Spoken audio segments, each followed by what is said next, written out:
इधर भोपाल में CM doctor Mohan Yadav की पाठशाला में सीएम ने छात्रों से परीक्षा पर चर्चा की। बोर्ड परीक्षा से पहले सीएम ने बच्चों से बातचीत की, तनाव दूर करने को लेकर उनको टिप्स भी दी।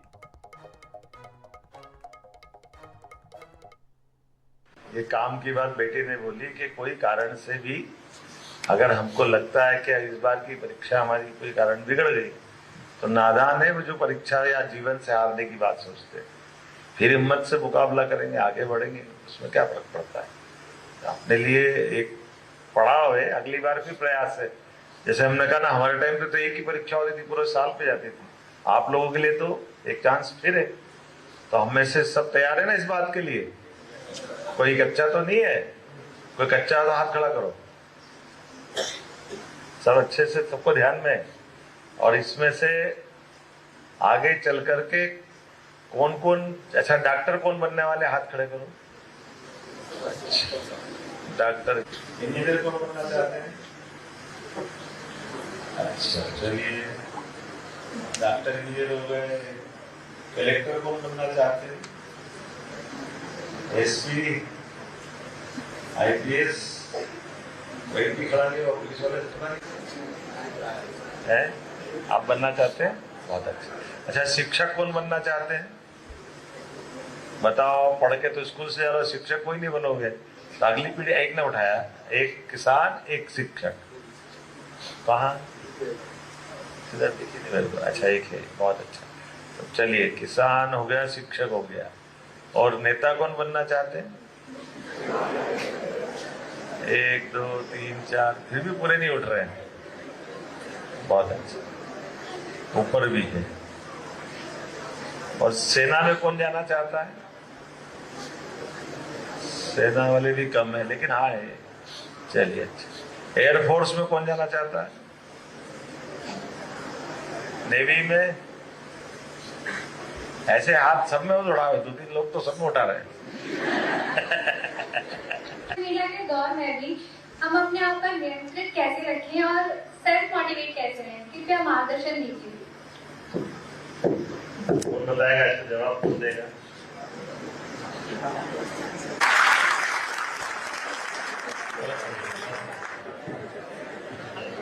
वो वापस से डाउनलोड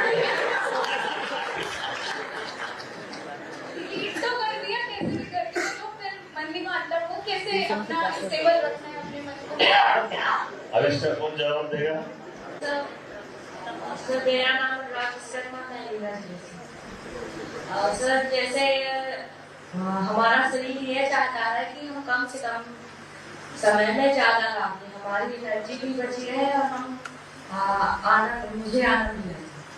इसीलिए सर हमारा मस्तिष्क जो है वो बार-बार फोन में जाता है। इससे बचने के लिए हमें आसपास के वातावरण, प्रकृति से ज्यादा जुड़ना पड़ेगा। वह अपने आप को ऐसा बनाना पड़ेगा कि हम फोन से हट जाएं और प्रकृति में जुड़ जाएं, आसपास के लोगों को समझे।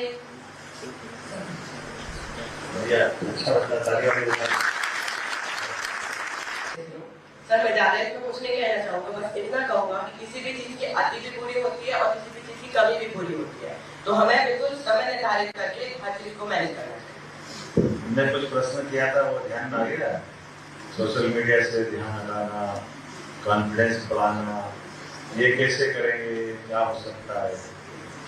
तो मैंने सोशल मीडिया का ही बताया कि अगर हम उसे यूज कर भी रहे हैं, सर सोशल मीडिया हमारे आज के समय में एक जरूरी चीज भी है, बट अगर हम उसे बहुत लिमिटेड यूज करें, उसके बाद हम पढ़ाई पे समय लगाएं तो वो यूजफुल होता है। बढ़िया। और कोई बता रहा है? लेकिन मैं बताता हूँ, मेरी पहले एक बार बताया था, मैं आते ही फर्स्ट ईयर में ज्यादा टाइम हो गया था, तो हम फर्स्ट ईयर चुनाव जीत गए। सेकेंड ईयर में चूंकि पीएमटी में निकल गए थे, इंदौर में मेडिकल कॉलेज में एडमिशन ले लिया। तो हमारे लोगों ने, पार्टी ने कहा कि नहीं रे, हमको तो फिर सेकेंड ईयर में चुनाव लड़ाना, तुम कहा था डॉक्टर बनने चले गए। तो फिर वो छोड़ के फिर बीएससी करने आ गए, फिर चुनाव लड़ लिए, तो डॉक्टर नहीं बन पाए। लेकिन ये बात सही है कि हम अपने जीवन में जो काम करें, दिल से करें, अच्छे से करें और उसमें डूब करके करें, परमात्मा आपको यश देगा, उसमें कोई संकोच नहीं। हम डॉक्टर बने, वकील बने, इंजीनियर बने, किसान बने, शिक्षक बने, राजनेता बने, जो भी काम मिले उस काम को मन से करने की आदत डालें और सिलेबस की पढ़ाई तो बहुत अच्छे से करें। अभी जब इसकी परीक्षा हो जाए तो फिर पढ़ने के लिए और भी विषय निकालें। हमारे मस्तिष्क में परमात्मा ने इतनी ताकत दी है कि हम अपनी जिज्ञासाओं को लगातार अपने तरह से बढ़ाते जाएं और उसमें हम डूबते जाएं। और मुझे इतना अच्छा लग रहा सुन करके कि आप में से अधिकांश सब आपने उत्तर दे दिया, तो मुझे केवल आपको सुनने के लिए आनंद आ गया। अपने आप के लिए ताली बजाएं। पहले तो आपने सब